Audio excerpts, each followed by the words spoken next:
Hi guys, ito na yung update sa ating stingless bee colony. Marami na naman silang mga bagong mga bees ngayon na nagpapalibot dito sa kanilang colony. At ngayong weekend nga ay susubukan na naman natin itong kunan na naman ng honey.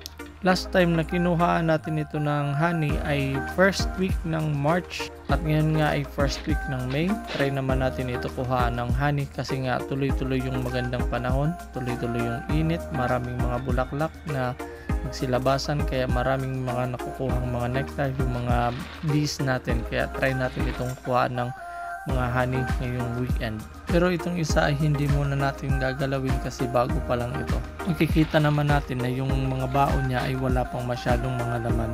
Tsaka yung sign na wala pa siyang gaanong laman na honey ay dahil magaan siya compare sa ibang colony dito sa ganitong colony na maraming mga bees tsaka mabigat na rin siya.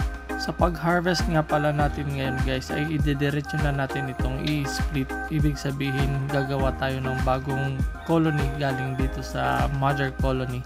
Ang pag-split nga pala guys ay ang pamamaraan para mas madoble ang bilang ng ating colony or mas maparami yung ating mga colonies. Pag marami ang colonies, ibig sabihin mas marami din po tayong makukolect na honey. More honey means more money. Okay guys, thank you for watching. I'll see you again next time. My name is El Nino. Checking out. Hasta la vista. Peace.